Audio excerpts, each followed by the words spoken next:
샬롬, 김경래입니다.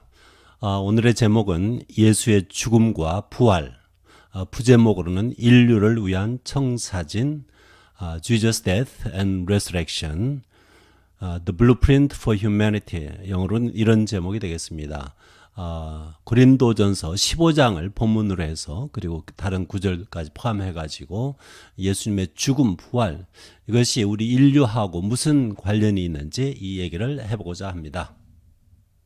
이야기에 들어가기 전에 먼저 히브리어 찬양을 한 곡을 해도 되겠죠. 오늘의 구절은 노랫가사는 노랫말은 로마서 신약성경이 되겠습니다. 1장 7절에서 가져왔습니다. 잠깐 읽어보면은 헤세드 라켐 베샬롬 메트 엘로힘 아비누 베하돈 예슈아 하마시약, 현대 히브리어가 되겠는데 예슈아는 예수님, 하마시약 the Messiah 이런 뜻이 되겠고, 헤세드는 우리가 보통 은혜라고 번역을 하죠. 샬롬 하면 평화가 되겠고, 엘로힘은 하나님, 아비누 우리의 아버지, 베하돈 그리고 주님 the Lord 이런 뜻이 되겠습니다.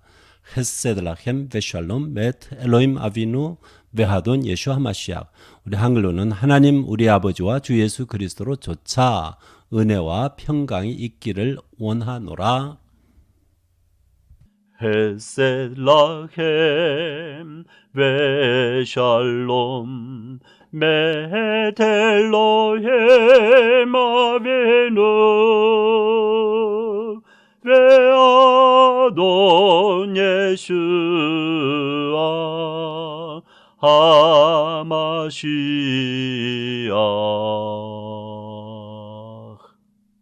고린도전서 15장은 소위 부활장이라고 알려진 그러한 중요한 장입니다.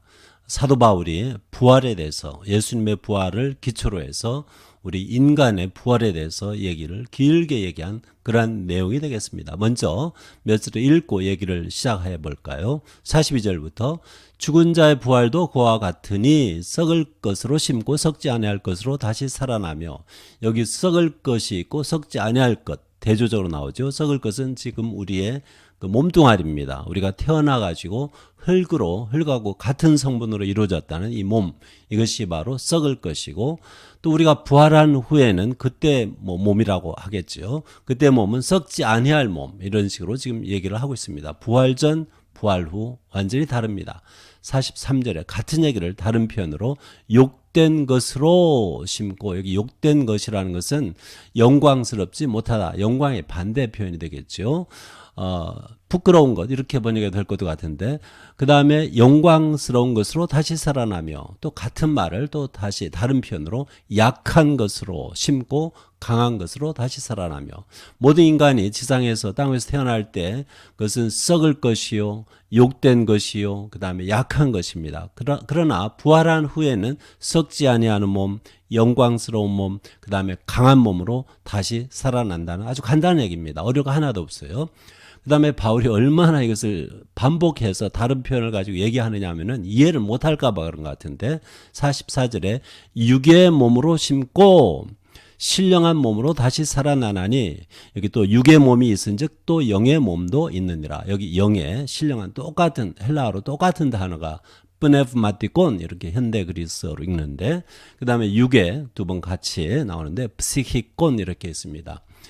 신약 성경은 그리스어 헬라어로 기록이 되어 있습니다만은 유대인들의 문헌이기 때문에 히브리어 영향을 상당히 많이 받았습니다. 그래서 어떤 때는 헬라어를 쓰면서 그 헬라어가 헬라어 고유의 뜻을 갖기보다는 히브리어의 그 뜻을 가지고 사용되는 적이 많아요. 그 중에 한 단어가 중요한 단어인데, 히브리어에서 네페시라고 하는 단어가 있는데, 그 단어에서 온 psihi 명사로 하면은, 그걸 형용사로 하면은 psichikos, 여기는 이제 이 헬라는 많이 변하거든요. 그래서 psichikon 이렇게 된 겁니다. 이 단어입니다. 이 단어를 육에 이렇게 번역했고, 그 다음에 보통 영은 신령한이든 영의든, pneumatikon, pneuma 이 단어는 뭐 일반적으로 영이라고 spirit 이렇게 번역하니까 형용사가 되면 spiritual 이렇게 되겠죠. spiritual body. 이 psyche 또는 히브리어로 nephesh body, 이 몸은 여기에서 영적인 또는 신령한 몸하고 대조적인 것입니다. 그러면은 우리가 땅 위에서 태어나는 그때부터 죽을 때까지 가지고 있는 몸뚱아리는 여기서 말하는 육의 몸, psyche라고 하는 것으로 이루어진 몸 또는 nephesh 히브리어로 그 몸이고 그 다음에 부활 후에는 spiritual body 신령한 몸 또는 영의 몸이 되겠습니다. 같은 얘기인 것입니다. 45절 기록된 바 지금 바울이 44절에서 자기가 얘기한 것을 입증하기 위해서 구약성경에서 인용을 합니다. 굉장히 중요한 구절인데 창세기 2장 7절에 나오는 말씀인데 인용했는데 번역하시는 분들이 수고는 많이 했지만 가끔 지식의 결핍 때문에 히브리어 또는 헬라어에 대한 중요한 것은 히브리어인데 결핍 때문에 가끔 오류를 많지는 않지만 오류가 있어요. 그 오류를 풀려면 물론 히브리어를 잘 알아야죠. 성경 내용을 잘 알아야 하고 그런데 그런 오류를 풀지 못한 가운데 그 번역이 계속 사람들에게 읽혀져 가지고 많은 사람들이 이게 도대체 무슨 뜻인지 아리송한 그러한 표현들이 있긴 있습니다. 많지는 않습니다. 여기 보세요. 창세기 2장 7절을 바울이 인용하면서 다시 말씀드립니다. 44절을 이제 입증하기 위해서 첫사람 아담은 생명이 되었다. 상당히 한자식으로 번역을 했네요. 생명이 되었다 함과 같이 여기까지는 생명이 되었다 이 말은 창세기 2장 7절에 나옵니다. 그러면은 창세기 2장 7절에 가서 먼저 얘기하기 전에 일단 다 읽고서 고린도전서 15장 45절 적어도 읽고서 얘기하죠. 마지막 아담은 살려주는 영이 되었다. 별 문제 없는 것 같이 보일 수 있겠죠. 여기 첫사람 아담은 우리가 아는 그 최초 인류의 조상, 그 아담을 가리키는 것이 분명하고 마지막 아담은 예수님을 가리키는 것이 아주 분명합니다. 그래서 이 첫사람 그 사람도 아담이라고 했고 예수님도 아담이라고 그랬는데 사실 이 아담이란 말은 첫사람 그 사람의 고유한 이름도 되겠지만은 보통 명사로도 쓰일 수가 있어요. 보통 사람이라는 뜻으로 히브리어에 쓰입니다. 그래서 마지막 사람, 마지막 아담 다 괜찮아요. 예수님을 마지막 사람 이렇게 얘기를 하고 있네요. 그다음에 첫사람. 물론 우리가 문맥을 통해서 이 첫사람 아담은 뭘 대표하느냐면 부활 전에 여기는 썩을 것, 그 다음에 욕된 것, 그 다음에 약한 것, 그 다음에 육의 몸을 대표하는 것이 첫사람 아담이요. 그 다음에 부활 후에 썩지 아니할, 그 다음에 영광스러운 또는 강한 것, 그 다음에 신령한 또는 영의 똑같은 단어죠. 이것을 대표하는 것이 바로 우리 주 예수 그리스도인 것입니다. 마지막 아담인 것입니다. 여기 생명은 우리말로 풀어서 얘기하면은 살아있는 영 이렇게 되겠죠. 두 가지 단어가 나옵니다. 살아있는 영, 산영 이렇게 되겠죠. 살려주는 영, 여기 우리말로 보면은 영이 있고 여기도 영이 있어요. 똑같아요. 첫사람 아담도 영이고 그 다음에 두 번째 아담도 마지막 아담도 영입니다. 다른 것은 앞에 동사 살아있는 또는 형용사라고 하든 살아있는 영 또는 살려주는 영 이것만 다른데 여기에 지금 문제가 있는 것이에요. 바울은 44절에서 이 육의 몸, 신령한 몸 또는 영의 몸을 대조적으로 얘기를 하고 있어요. 그래서 이 형용사는 영이라는 단어 뿌네브바에서 나왔고 그 다음에 이 육이라는 단어는 psyche에서 나왔습니다. 여기 보면은 psyche가 또 나와. 이것은 명사형, 이것은 형용사형인데 이것은 이 앞에 이 44절도 그렇고 그 다음에 46절 이하에서도 그렇고 이 6이라고 번역됩니다. 몽땅. 그런데 45절은 이 창세기 2장 7절에서 잘못 번역을 하는 바람에 그걸 따라가지고 0으로 번역을 했어요. 근데 여기에서 바울이 의도한 것은 첫사람 아담은 살아있는 육이 되었다 이렇게 말하려고 하는 거예요. 또 그렇게 말을 한 거예요 사실은. 근데 우리가 구약 창세기 2장 7절부터 번역이 잘못돼 가지고 그것을 그대로 따라하다 보니까 문제가 생긴 겁니다. 예수님은 영입니다. 실제 영이에요. 여기 보세요. 브네브마. 그분은 생명을 주는 살려주는 영이시고 첫 번째 사람 아담은 하나님께서 여호와 하나님 흙으로 먼저 1차 이제 작업으로 사람을 지으셨어요. 흙이에요. 그 다음에 생기는 두 단어가 나오는데 생명의 숨 이 두 단어가 같이 있어요. 이것을 생기 이렇게 번역했네요. 생명의 숨을 그 흙으로 만든 사람 코에 불어넣으시니까 그제서야 사람이 살아있는 하야 히브리어 하야라고 그러는데 살아있는 여기 조산이라고 헬라어로 썼어요. 네페시, psyche 살아있는 육체가 되었다. 살아있는 몸뚱아리가 됐다. 이런 뜻입니다. 그래서 여기 네페시 하야는 창세기 1장, 2장에 여러 번 나오는데 여기 2장 7절이죠. 2장 7절만 빼놓고 창세기에서 대부분 창세기 2장 7절만 빼놓고 이 표현은 동물을 가리킬 때 사용돼요. 그러니까 사람도 동물로서 이렇게 생물학에서 얘기를 하지 않습니까? 아닙니까? 그래서 숨으로 그 살아있고 죽은 것을 결정하는 존재가 바로 네페시입니다. 사람도 마찬가지예요. 그 점에 있어서 이 네페시, 또 헬라어로 프시키는 영이 아닙니다. 살아있는 영이 아니고 살아있는 육체, 여기 문맥에 의해서 육체, 다 육체라고 번역했잖아요. 그것이 옳습니다. 그래서 그렇게 이해하면은 번역을 제대로 한 다음에 45절에 기록된 바 창세기 2장 7절을 인용합니다. 첫사람 아담은 살아있는 육이 되었다. 이것은 부활 전입니다. 썩게 돼요. 욕된 것입니다. 약한 것입니다. 육의 것이에요. 육의 몸이에요. 그렇지만 마지막 아담 예수님은 살려주는 영이다. 이건 육이 아닙니다. 영입니다. 스피릿입니다. 그러면 이 문맥에 의해서 아주 분명하잖아요. 그래서 우리가 이 번역을 제대로 바로잡으면은 분명히 이 문맥대로 뜻을 알 수가 있는 겁니다. 자, 일단 이 문제가 해결되면은 그다음부터는 빨리 읽어 나갈 수가 있어요. 46절. 그러나 먼저는 신령한 사람이 아니라, 사람이란 단어를 넣었지만 헬라에서는 그저 신령한 것, 중성이라고 그래요. neutral. 신령한 것, pneumatikon, spiritual. 신령한 것이 아니요. 그 다음에 육의 사람이요. 여기 육의 사람이라고 한 것도 사람은 없고요. 그죠? 육적인 것, 여기 psichikon 이렇게 나오잖아요. 마찬가지로 여기 육의 44절 육의, 그 다음에 45절에 이 살아있는 영이 아니고 살아있는 육, 여기 이제 번역대로 하면요. 앞에나 뒤로 하면은 그하고 똑같은 단어입니다. 육의 것이다. 영의 것이 아니다. 첫사람은 썩을 것이다. 썩을 것은 뭐냐? 육의 것이다. 그것은 네페시 인생이다. 이런 말입니다. 그 다음에 그러니까 예수님은 신령한 영적인 것이다. 이렇게 얘기를 합니다. 그러니까 부활 후에 그 예수님. 그러니까 예수님은 부활하신 예수님은 또는 이 세상에 육신으로 오셨지만 그 예수님은 우리가 부활 후에 얻게 될 그 신령한 몸, 부활 후의 몸을 우리에게 보여주시는 것입니다. 여기에서 우리가 예수님이 우리 인간, 특별히 인간 중에서 구원 얻을 받을 사람들의 그러한 하나의 청사진으로서 이렇게 이해할 수 있는 그러한 것이 되는 거예요. 이 내용이. 47절 첫사람 아담이죠. 땅에서 났으니 흙에 속한 자이거니와. 그래서 유명한 얘기가 있잖아요. 흙으로 돌아갑니다. 아담은 아다마는 그 땅이라는 뜻입니다. 히브리어에서. 그래서 아담 거기에서 왔어요. 사람 원래 붉다는 뜻인데 땅이 붉은 흙에서 아마 만들었는지. 그래서 이 아담은 아다마에서 왔으니까 또 아다마로 돌아가는 거예요. 땅으로 돌아가는 거예요. 둘째 사람 예수님은 하늘에서 오셨어요. 또 하늘로 돌아가십니다. 우리도 예수 믿게 되면은 예수님이 부활하신 것처럼 우리도 부활하고 또 하늘로 가게 된다. 이것이 바로 바울이 고린도전서 15장에서 얘기하고자 하는 내용인 것입니다. 저는 성경에서 특별히 구약 성경에서 그 성경의 절기들이 나오잖아요. 하나님께서 이 절기 안에 우리 인류를 위한 시간표 아니면은 인류 중에 인류, 사람 중에 사람, 그 사람 바로 이 마지막 아담이라고 불리는 또는 두 번째 아담이라고 불리는 이 예수님을 보여주기 위해서 앞으로 오실 그 예수님에 대해서 얘기하기 위해서 그 절기 안에 뭔가 계획을 숨겨놓으신 게 분명해요. 완전히 가려진 건 아니에요. 우리가 얼마든지 아주 잘 연구해서 잘 살펴서 읽으면 알아낼 수 있어요. 절기라고 하는데 여러분 뭐 유월절, 뭐 초막절, 오순절 뭐 들어보셨잖아요. 이 절기들을 히브리어로 표현한 말이 몇 가지 단어 있는데 가장 중요한 단어는 모에드 단수로요. 여기 있어요. 모에드라고 합니다. 복수가 되면 모아딤 이렇게 읽어요. 이 모아딤 단수로 모에드 이 단어의 뜻은요. 몇 가지 뜻이 있어요. 만남의 장소, 모임, 집회, 정해진 시간, 날짜, 절기, 명절.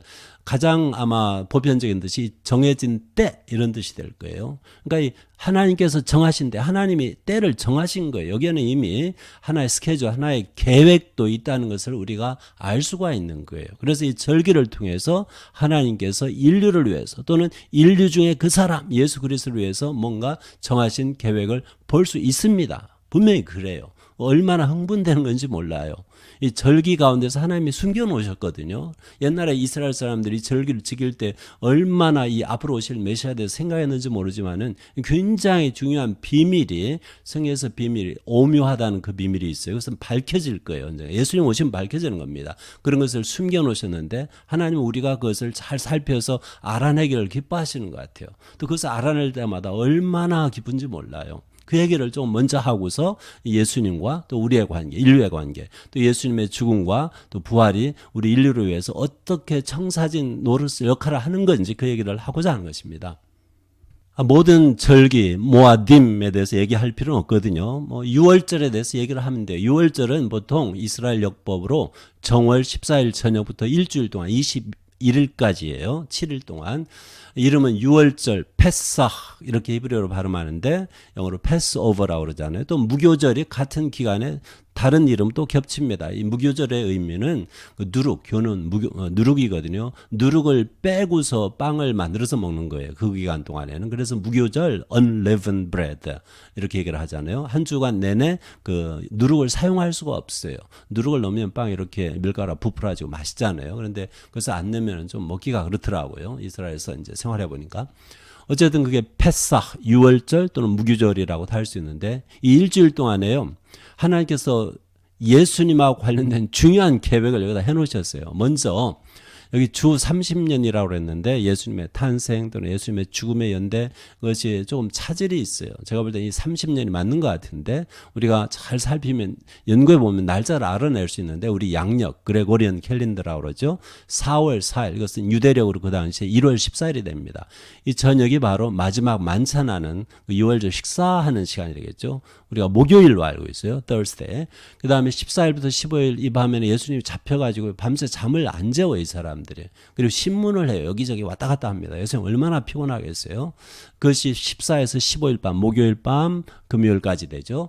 그 다음에 15일에 아침 9시쯤 십자가에 못 박히셔가지고 정오에 이게 어두워지잖아요. 그리고는 오후 3시쯤 이제 숨을 거두십니다. 그리고 금요일 해가 지면은 금요일인데 안식일이 시작돼요. 그래서 빨리 십자가에서 내려가지고 무덤에다가 묻습니다. 그것이 정월 15일이에요. 이 사람 그 성경의 역법 또는 유대인의 그 달력으로 하면은 정월 15일이 돼요. 이것은 우리가 사용하는 음력이라고 하는데 실제는 음양력이죠. 정확하게 윤달을 끼니까 그 음양력하고 비슷해요. 성경의 역법이. 그래서 15일은 달이 제일 큽니다.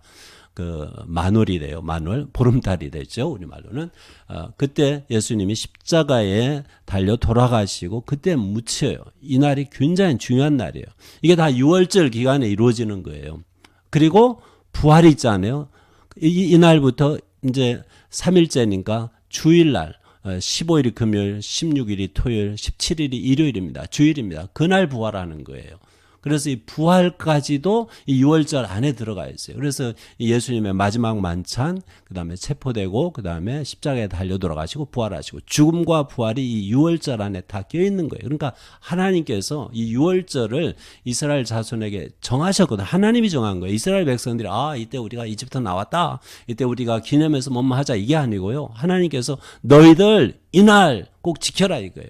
안 지키면은 재미없다 이런 식으로 협박까지 하시면서 그러면 하나님께서 이렇게 6월절을 지시하실 때는 거기 뭔가 중요한 것이 있기 때문에 그렇거든요. 그것이 예수의 죽음과 부활하고 연관이 있는 중요한 절기라는 것입니다. 정해진 때라는 것이에요. 잠깐 이 6월절하고 관련된 몇 가지 스케줄이라고 할까요? 그 알아보면요. 출애굽기 12장 3절에 하나님께서 이제 이스라엘 백성에게 6월절을 정해 주시는데 이것도 연대 이제 학자들 간에 차이가 있는데 제가 받아들이는 것은 유진 폴스티케라고 하는 아주 친한 분이었어요. 돌아가셨는데 주전 1461년을 저는 받아들여요. 그래서 이걸 그대로 적어놨습니다. 출애굽기 12장 3절에 너희는 이스라엘 온 회중에게 말하여 이르라 이달 열흘에는 정월, 아비벌이라고도 하고 니산월이라고도 해요. 이 히브리어로는 이달 열흘에 너희 각자가 어린 양을 잡을지니 각 가족대로 그 식구를 위하여 어린 양을 취하되 여기 잡으라고 그랬는데 죽이라는 뜻이 아니고요. 이게 우리말로는 좀 오해가 있겠는데요. 하나 준비하라 이 말입니다. 여기 영어로 하면 take a lamb for his family. 그때 잡으면 안 돼. 이때 죽이면 안 돼요. 이때는 준비하는 거예요. 먼저 일단 이놈을 잡을까 저놈을 잡을까 이제 준비하는 거예요. 식구 수대로 또 식구 수가 많으면 2마리 적으면 옆에 하고 같이 해가지고 1마리 한다든지 어린 양을 이제 준비하는 겁니다. 이게 정월 10일이에요. 잡아 죽이는 것이 아니에요. 이날. 왜 정월 10일입니까? 하필이면은 1월 10일입니까? 14일 저녁에나 먹을 양인데 꼭 굳이 1월 10일에 해야만 합니까? 하나님께서 그렇게 하라는 거예요. 이것을 구약 성경만 읽어서 설명하기는 좀 힘들어요. 도대체 무슨 이유인지. 그런데요. 동일한 날에요. 그러니까 1월 11일. 보통 우리 양력으로 하면 3, 4월이 되거든요. 3월 말쯤. 이건 해마다 달라요. 1421년 주전 40년 후에요. 정확하게 이날로부터 처음으로 이집트에서 그 6월절 어린 양을 첫 6월절이죠. 그 준비하는 날 정월 10일이죠. 그때로부터 정확하게 40년 후에요. 무슨 일이 있었는지 아십니까? 성경에 기록이 있어요. 여호수아 4장 19절에 첫째 달 10일에 정월 10일이잖아요. 백성이 요단에서 올라와 여리고 동쪽 경계 길갈에 진침해. 이스라엘 백성이요. 요단강을 넘어서 가나안 땅으로 발을 디딘 날이 정월 10일입니다. 이날 바로 그들이 지켰다면은 6월절 양을 준비하는 날이에요. 하나님이 괜히 이유 없이 이렇게 하라고 했을까요? 분명히 이유가 있다고요. 우리가 신약성경 복음서를 잘 살펴보시면요. 같은 날, 이것은 주 30년입니다. 니산월이라고도 하고 아비벌이라고도 해요. 1월 10일 같은 날이에요. 똑같은 날.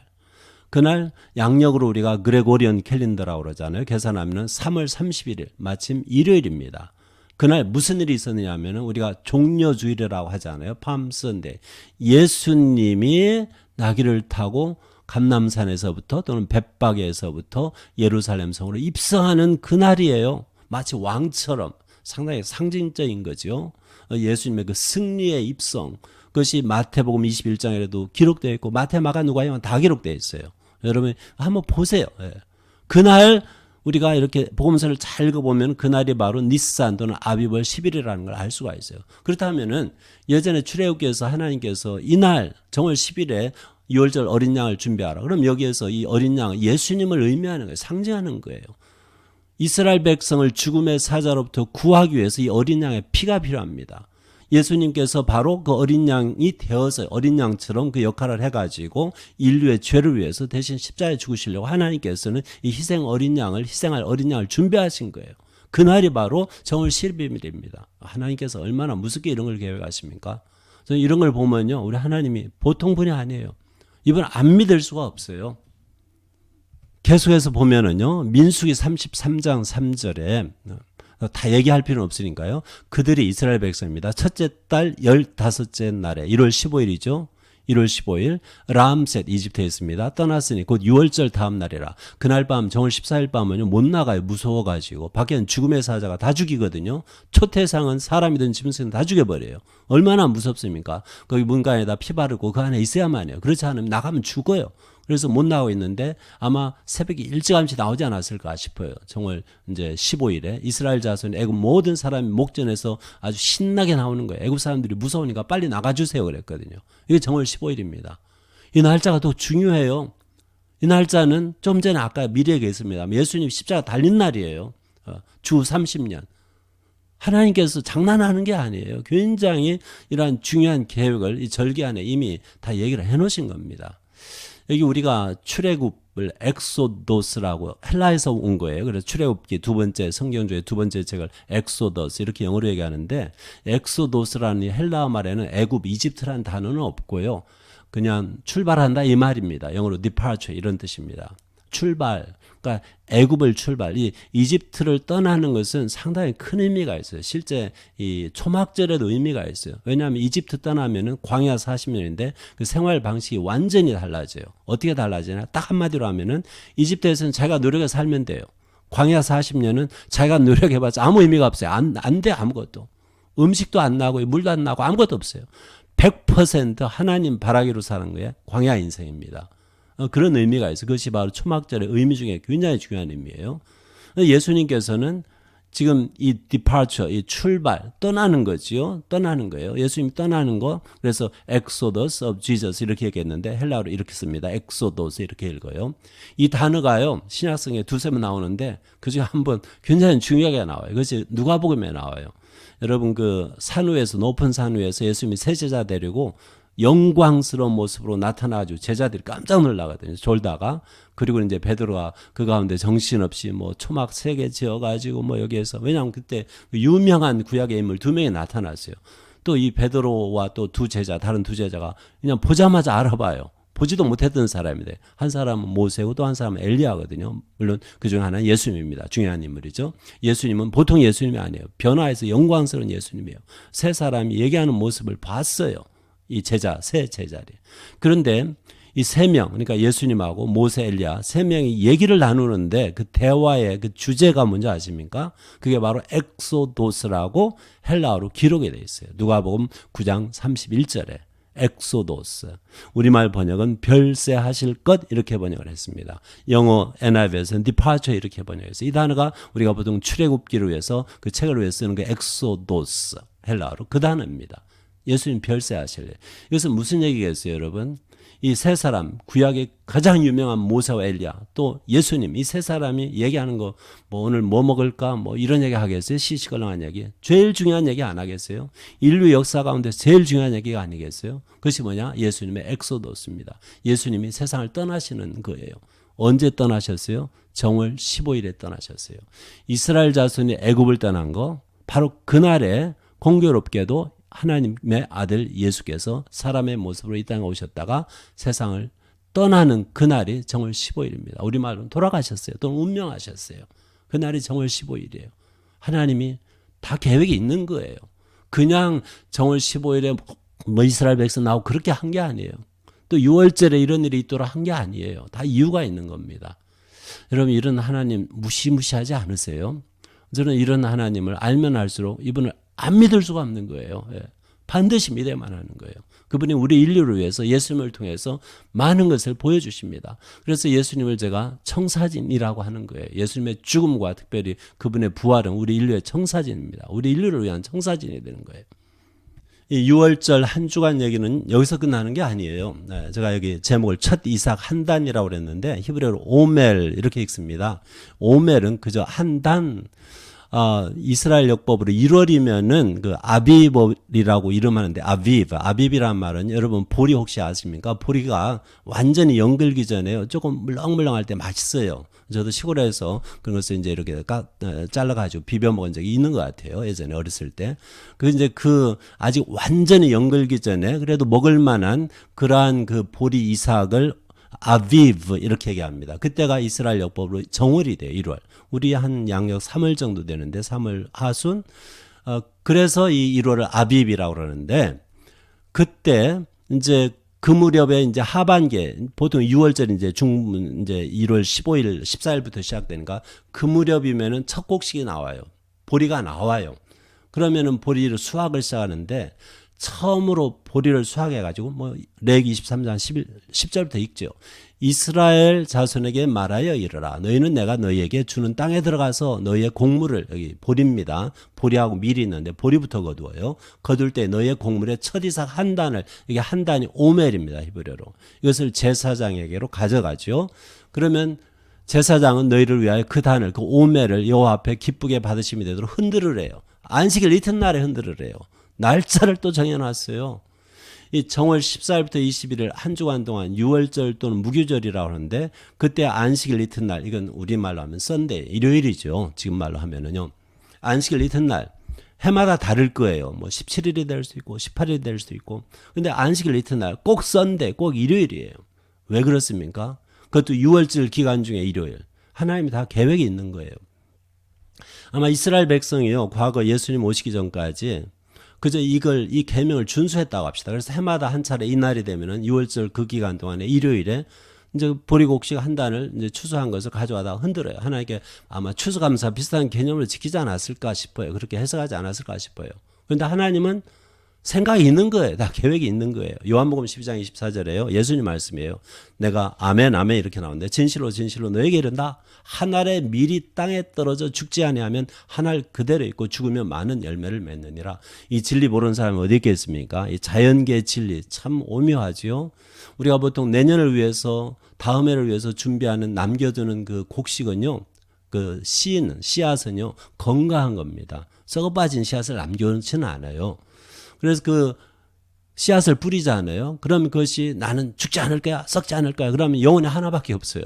근데 그게 죽으면은 자연적인 그 죽음을 받아들이면은 그것이 죽고 싹이 나고 엄청나게 많은 열매들을 맺어요. 이 자연의 원리가 얼마나 신기해요. 예수님의 당신의 죽음을 얘기하는 거예요. 당신이 죽음을 받아들이면은 많은 사람들이 부활한다. 당신도 부활하지만 그 얘기를 하시는 거예요.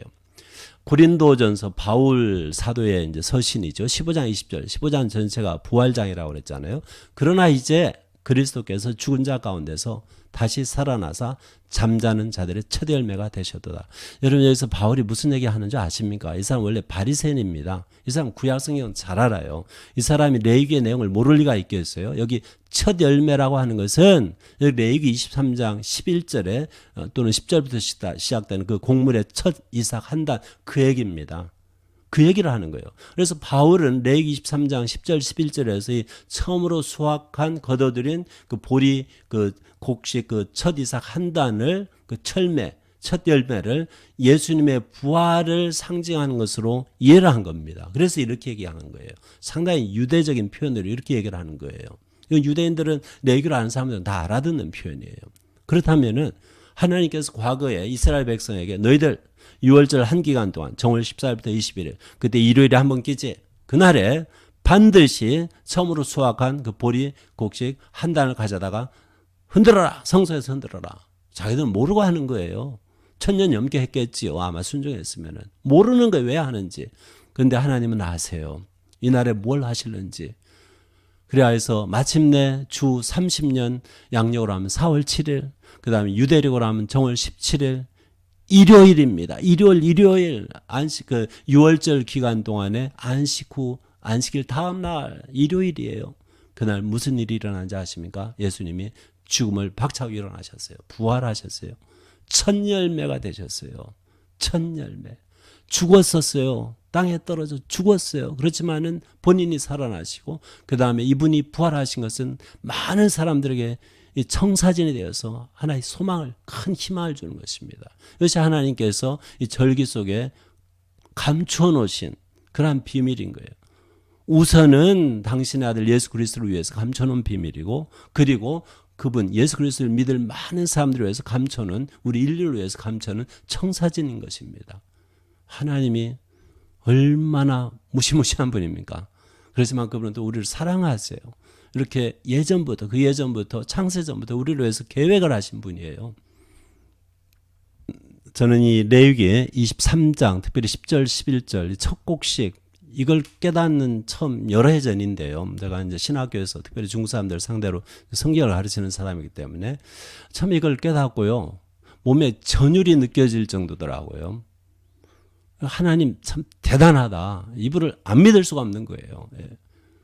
예전부터 창조 때부터 이미 창조 전부터 이미 계획을 하신 거예요. 예수님을 통해서 뭐를 해야 할지. 바울은 고린도전서 15장에서요.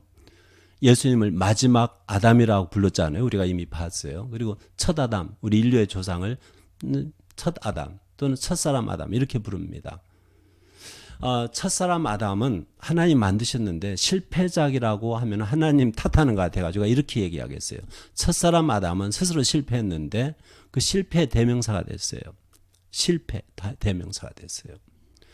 마지막 아담, 우리 주 예수 그리스도는 성공의 대표가 되었습니다. 그러니까 이 인류의 대표가 둘이 있는데 하나는 아담이고요. 우리가 말하는 아담이고 두 번째 예수님이세요. 근데 첫 번째 인류의 대표, 이 아담은 죽음을 대표하는 사람이에요. 그 사람 때문에 죽음이 이 세상에 들어왔어요. 그 사람의 불순종 때문에 죽음이 들어왔습니다. 하나님께서 그 사람을 만든 건 사실인데 하나님의 실패가 아니고 그 인간의 실패예요. 그래서 하나님께서 이걸 수리하기 위해서 고치기 위해서 하나님이 인류를 다 멸하신 다음에 이렇게 새로 만든 게 아니고요. 완전히 새로 시작한 게 아니고 그걸 그대로 놔두고 두 번째 마지막 아담을 보내셨어요. 그러면 당신의 아들이세요. 왜냐하면은 하나님은 당신의 아들을 보내면은 절대 실패하지 않는다는 것을 아십니다. 그래서 보내신 거예요. 근데 사람의 모습으로 보냈어요. 그래서 아담이 되는 거예요. 그래서 인자, 사람의 아들, 벤 아담 이렇게 히브리어로 말하는데 이 단어는 아담의 후예라 이렇게 우리가 번역할 수 있는 단어입니다. 인자, 사람의 아들. 뭐 무슨 특별한 단어 아니에요. 지금도 히브리어에서 현대 히브리어에서도 벤 아담 하면 오멘 이 사람아 이런 뜻이에요. 그냥 사람이란 뜻이에요. 근데 이 하나님의 아들이 사람의 모습, 인자가 되어서 이 땅에 오시면은 그분한테 이 임무를 주시면은 절대 실패하지 않을 것을 하나님이 아세요. 근데 이분이 성공하려면은 우선은 죽음을, 이 썩는 과정을 받아들여야만 합니다. 그리고 썩는 과정 다음에 죽은 다음에 부활하는 거예요. 그래서 하나님 책임이에요. 썩는 과정, 그러니까 죽음까지 순종하면 그 다음에 부활시키는 것은 하나님의 일입니다. 그래서 이 부활이라는 단어는요, 신약성에서 거의 대부분 수동태로 나옵니다. 수동태로. 하나님에 의해서 일으켜지는 거예요. 일으켜진다는 단어입니다. 자, 고린도전서 15장 16절부터 읽어볼까요? 전체 문맥을 16절부터 22절까지. 만일 죽은 자가 다시 살아나는 일이 없으면요, 그리스도도 다시 살아나신 일이 없었을 터요. 그렇습니다. 하나님의 법에는 죽은 자가 다시 살아날 수가 있어요. 그렇기 때문에 그리스도도 다시 살아날 수가 있는 거예요. 17절. 그리스도께서 다시 살아나신 일이 없으면은 너희의 믿음, 우리의 믿음이 다 헛되고 너희가 여전히 죄 가운데 있을 것이요. 우리 죄의 문제가 해결이 안 됩니다. 죽으면 끝나는 거예요. 그죠? 18절. 또한 그리스도 안에서 잠자는 자도, 잠잔다는 것은 죽는다는 표현을 안 했네요. 일부러. 그리스도 안에서 죽은 자들도 망하였으리니. 그냥 끝나는 거예요. 소망이 없는 거예요. 19절. 만일 그리스도 안에서 우리의 바라는 것이 다만 이 세상의 삶뿐이면 모든 사람 가운데 우리가 더욱 불쌍한 자이니라. 여러분, 예수 믿어가지고 세상에 잘 먹고 잘 사고 잘 되고 이게 소망이면은 여러분 가장 불쌍한 사람이에요. 믿지 마세요. 그게 여러분 전부란 믿을 필요가 없는 거예요. 가장 불쌍한 사람이에요. 안 믿는 사람이 더 행복해요. 마음대로 살잖아요. 거짓말 하시면 마음대로 하고요. 나쁜 짓 하고 있으면 마음대로 나쁜 짓 하고요. 나쁜 일도 즐거움을 주잖아요. 그것이 잠시일는지 모르지만은. 20절. 그러나 이제 그리스도께서 죽은 자 가운데서 다시 살아나사 잠자는 죽은 자들의 첫 열매 얘기하잖아요. 지금 읽었던 그 레위 23장의 그 말씀. 첫 곡식 한 달. 부활을 상징하는 거예요. 사망이 한 사람으로 말미암았으니 옛날의 아담. 죽은 자의 부활도 한 사람 예수님으로 말미암는도다. 아담 안에서 첫사람. 모든 사람이 죽은 것 같이 그리스도 마지막 아담 안에서 모든 사람이 삶을 얻으리라. 제가 제목에 예수님의 그 죽음과 부활이 왜 우리 인류를 위한 청사진이 되느냐. 하나님께서는 예수님 안에서 새로운 인류를 만드시고자 하시는 거예요. 그러니까 모든 새로운 인류들은요, 새로운 인류는 다 예수님의 후손 또는 예수님과 연관이 있어야만 합니다. 예수님과 관계를 안 맺으면은 이러한 그 부활의 이러한 생명을 얻을 수가 없는 거예요. 첫사람 아담은 실패로 끝났어요. 본인이 실패길을 걸어갔어요. 그렇지만 이 마지막 아담은 절대 실패할 수 없는 그런 하나님의 아들, 그분이 맨 아담, 인자가 되어서 사람에 대해서 사람의 모습으로 오셔가지고 성물하신 거예요. 그래서 하나님께서 새로운 인류를 예수 그리스도를 통해서 창조해 나가시는 겁니다. 만들어 나가시는 거예요. 이것이 바로 하나님께서 예수님의 죽음과 부활에다 이미 우리 앞으로 하나님의 자녀가 될 모든 사람들을 위한 청사진을 이미 그려놓은 거예요. 마치 옛날 구약의 절기, 그중에 특별히 유월절하고 관련된 유월절 일주일 내에 이루어지는 그 절기가, 그 절기의 내용들이 예수님하고 아주 긴밀하게 연관이 있는 것처럼 예수님의 그 죽음, 부활, 이 모든 것이 유월절 그 안에 다 이루어지잖아요. 그러니까 하나님께서 유월절을 정하실 때는 이미 계획을 하신 거예요. 마찬가지로 예수님의 죽음과 부활을 통해서 예수님을 믿고 하나님의 자녀가 될 이 사람들을 위한 계획을 이미 만들어 놓으신 거예요. 이미 정사진해 놓은 겁니다. 이러한 예수님이 저와 여러분의 유일한 소망인 것을 받아들이셨으면 좋겠어요. 이분밖에 없어요. 우리는 이분한테 그냥 찰떡같이 매달려만 합니다. 이분의 죽음이 바로 우리가 택해야만 하는 죽음이고, 이것은 제가 무슨 말이냐면은 그분처럼 십자가 죽자는 말은 아니고요. 내가 십자가를 지고 나를 따르라 이 말씀인데, 십자가 지는 것은 죽는 거예요. 우리가 세례받는 것은 사실 죽음을 상징합니다. 다시 말해서 그 첫사람 아담의 그 모습, 그 옛날 사람이 죽어야 한다는 거예요. 그리고 새로운 사람으로 부활하는 거. 단순히 이것이 이 땅에서만 이루어지는 것이 아니고요. 우리가 정말 우리 몸이 죽잖아요. 여기서 말하는 대로 잠들잖아요. 또 부활합니다. 이러한 소망이 우리에게 있는 것입니다. 그런 그리스도인들이라면은 이러한 신앙이 있다면은 두려워할 필요가 없는 거예요. 죽음에 대해서 두려움이 없는 겁니다. 다 중요한 얘기는 다 한 것 같으니까 이제 더 할 얘기는 없고요. 오늘도 민수기 6장 24절부터 26절. 여호와는 내게 복을 주시고 너를 지키시기를 원하며 여호와는 그의 얼굴을 내게 비추사 은혜 베푸시기를 원하며 여호와는 그 얼굴을 내게로 향하여 드사 평강 주시기를 원하노라. 히브리어로 읽고 축복하는 마음으로 끝내겠습니다. 예브레카 아도나이 베시므레카 야엘 아도나이 파나벨레카 비후네카 이사 아도나이 파나벨레카 베야셈레카 샬롬.